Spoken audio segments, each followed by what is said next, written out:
What about all the viewers to get to know you a little bit better? I played, of course, with your dad for many years. He was at 10, I was at 12 for the Wallabies for a few years. I think he played his debut, it might have been against the Springboks. Have you had a chance to go back and look at a few of Dad's highlights? Might be hard because you don't have a cassette player at home for the videos.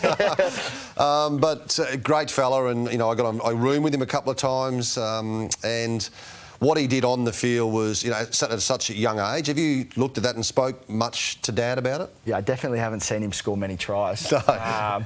But no, he's been really good for my career personally as well. And having him as a 10, yep. I'm pretty lucky that we played the same position. We sort of came through at a similar age. And yeah, watched a little bit of footage of him, mostly of him getting bumped off by Jonah. Yes. Seen a fair bit of that, but no, he's been really good. He's always in my ear about stuff and watches a lot of training, watches a lot of footy, and knows the way I play, which probably better than anyone else. So he's always critical on myself, but it's pretty hard to get. And of course, Mum is Tony Roach's daughter. So Tony Roach, of course, great tennis player. Do you ever get on the court with Tony Roach and have a bit of a hit? Yeah, we used to play a lot. Growing up, sort of tennis was my second sport, and used to play tournaments and stuff that he'd come out to. Did you ace him a few times? Not really, no. No, he's still, I don't know, he's nearly 80 this year, and he'd still hit the ball well enough. And I think he used to play up until he was 60, practicing against Roger, and pretty incredible to see like someone that age hit the ball so well, and just his passion for the sport, and to stay involved at his age. Does he come to a few rugby games? Yeah, he loves it. He'll come everywhere. So, with the 20s, he came to South Africa, he's come over to New Zealand.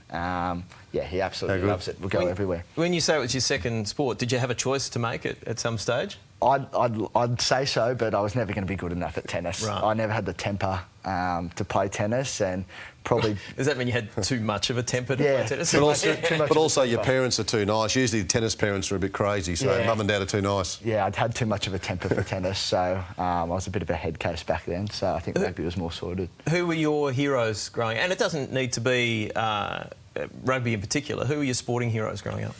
I think growing up, like my dad and my grandfather, and obviously being around the tennis environment, I loved Leighton. Love watching Leighton, and sort of just his mindset around going out there to battle. And I watched some great matches, and I actually left one year. I was at a Roger Leighton match, and I left to go to a play in the park. Yeah, oh really? But watched some of his great matches.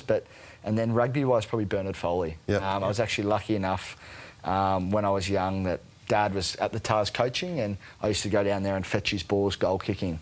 And then at the back end of last year, I actually caught up with him and talked some rugby. And he's a 10 who I sort of modelled my game off a little bit, and loved watching him. So. And that Leighton Hewitt mindset, do you channel some of that? Would you say that you're a scrapper, you're a fighter, you don't give anything on the field? Is there some of that in the way you play? I'd like to think I'm probably a little bit less fiery than Leighton. If you watch him, the way he used to play, he used to be pretty fiery. But, I just liked his never say die attitude, can come back from anywhere. And that's sort of, in rugby especially, I've been coming off the bench lately. So coming off the bench and, you're down 10, 12 points, you're always in the fight. And make a difference, What about Shoot Shield this weekend? You're going to have a run for Reece. You're not over in Fiji, of course, so a chance for... You didn't play the first two club games for Reece, so you're looking forward to that after what happened in the grand final last year. I want to ask you about that. It's a packed stadium there at Leichhardt Oval. What was that like, understanding how long it's been since a grand final win? Yeah, well, first of all, I can't wait to get back and play for East. I love going back there, and all the Super Rugby boys absolutely love it because of what that is. The club last year was awesome. Going down to training leading up to the grand final. There were hundreds of people just down at training, watching us train, and then sort of have that weight of 55 years.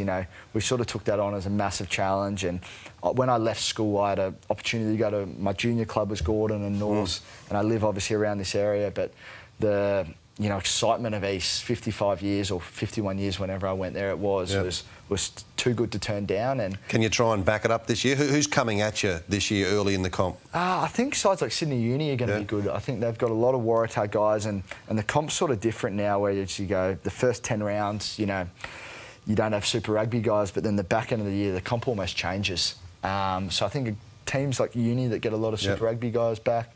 Randwick, I think Warringah are going to be really good again. Manly lost their first 2. Yep, yeah. So I think you know the Shute Shield's so hard to pick. Yeah. So I was just going to say, I live in the Gordon catchment. People in that area are still filthy. I hear that on the sideline there.